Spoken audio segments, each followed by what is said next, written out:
All right, and finally tonight, our final speaker of the evening, our featured speaker, David Solano. He's a teacher, a coach, an author, a Sewall alumnus.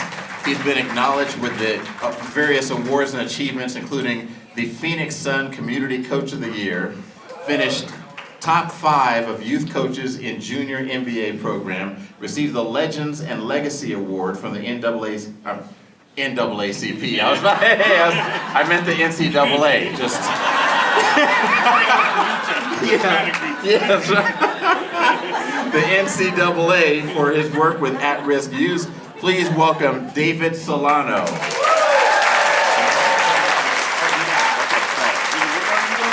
I have to say first, I'm home though. I'm home. This is home.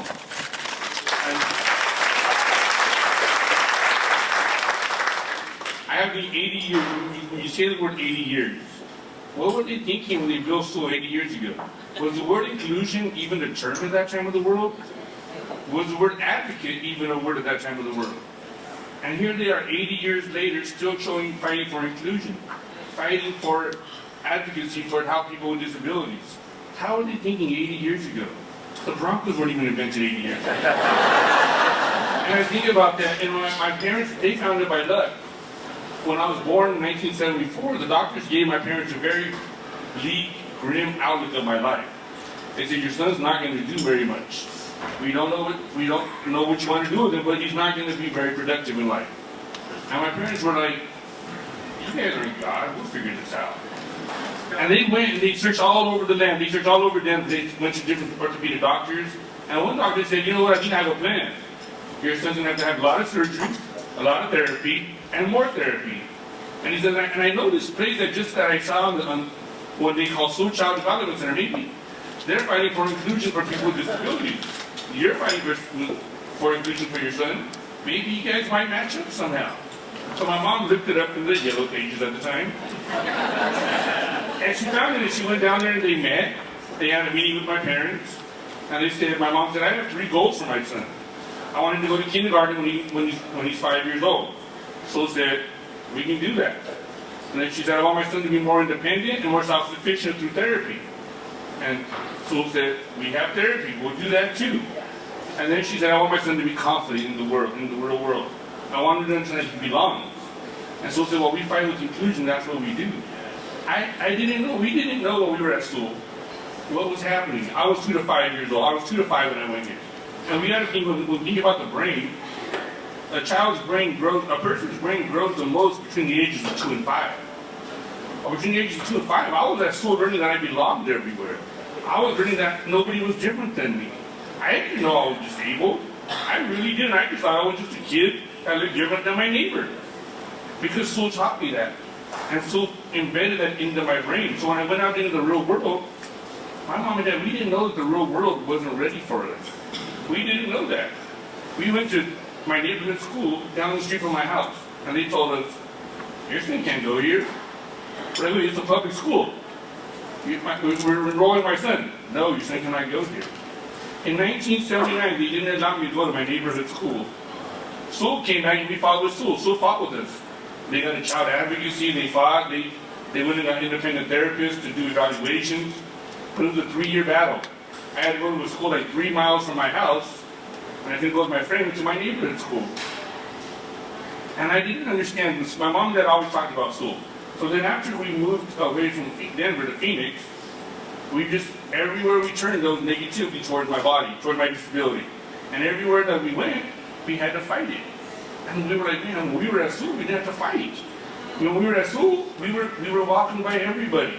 Every adult on staff. I've been at school when I was a kid, I wasn't even allowed in the PE room.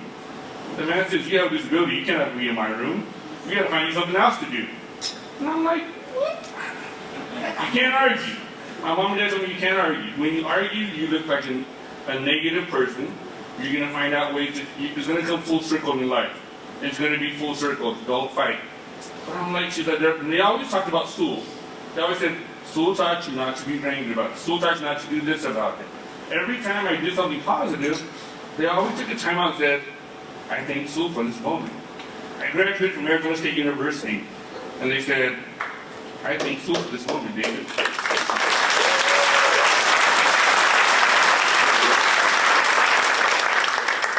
When I got my master's degree, I was sitting at the dinner table with my dad, and I was giving him my degree, because it wasn't mine, it was his.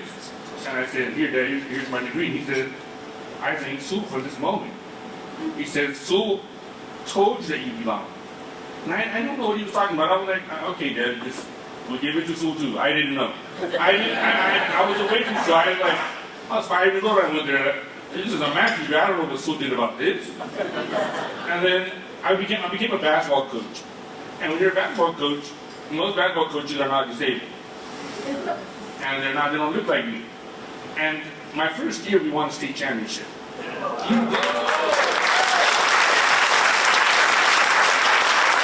don't win the state championship by luck.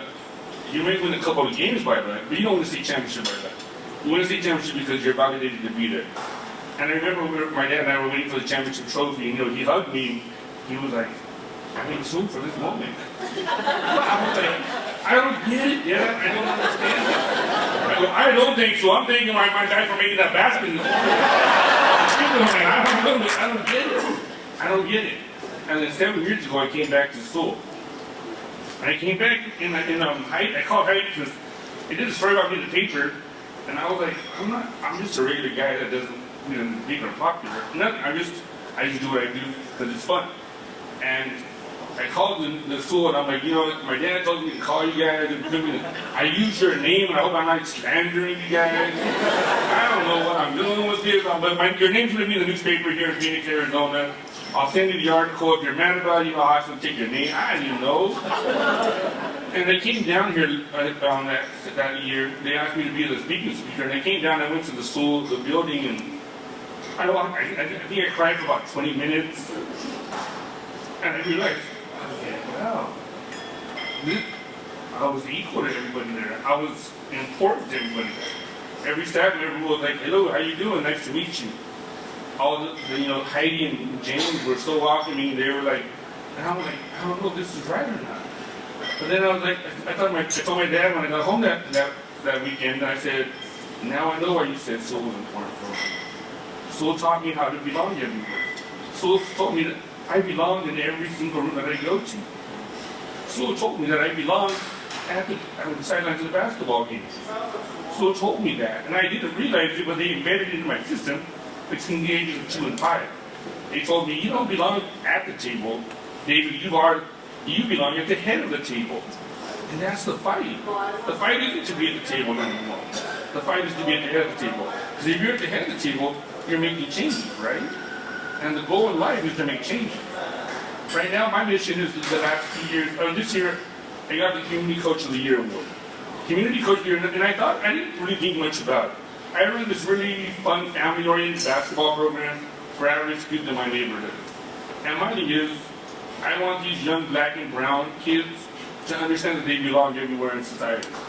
I don't want them to fail, because if they fail, that's society expects them to fail. And I gotta give them a chance to succeed. And I give them a chance to succeed by giving them something to do at night.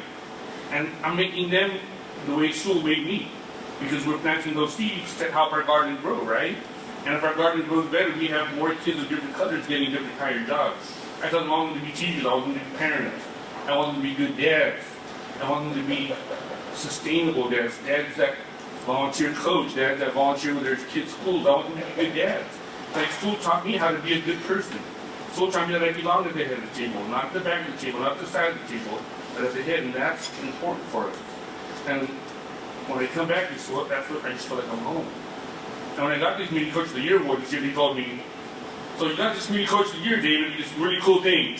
Now we're going to put your name on the list of every NBA team puts a coach up. So then we're going to narrow down, then all the NBA people together, and they pick the top 5. And I was like, top 5? I wasn't even allowed in PE. And I have a chance to be an NBA top 5 coach?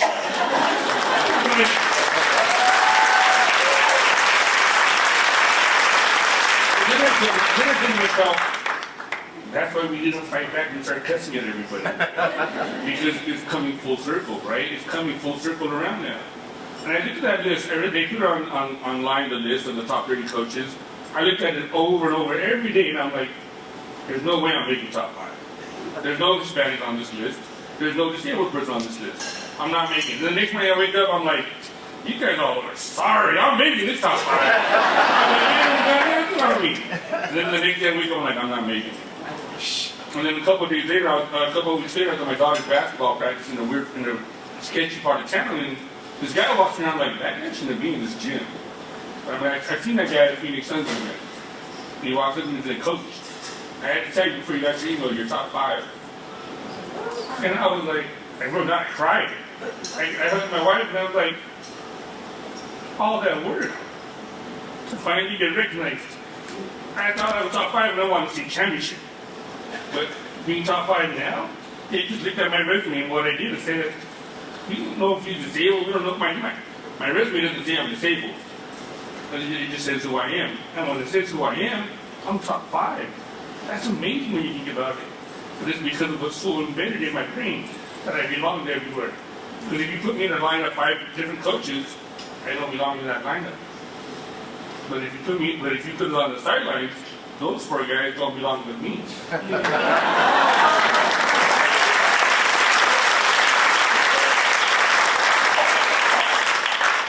So it's been amazing to come out here and share this with you guys and think about Sewall asking me to come out here for the 80th year. It's amazing.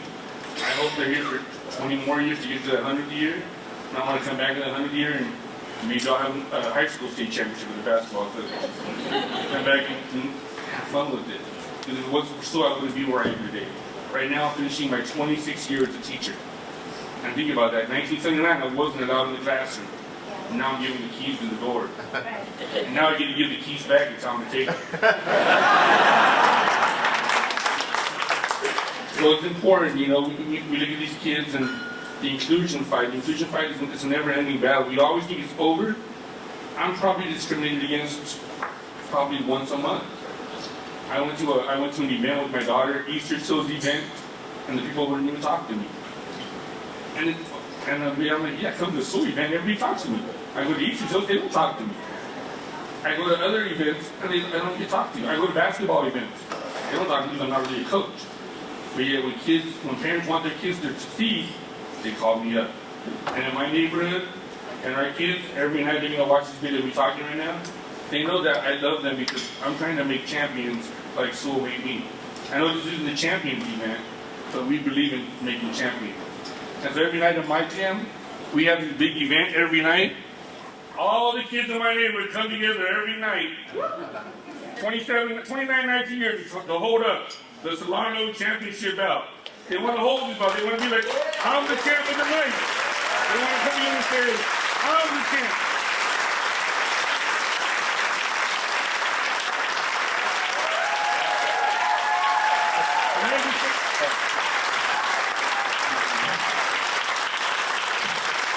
And I can only say, Sewall made me a champion. Thank you, Sewall.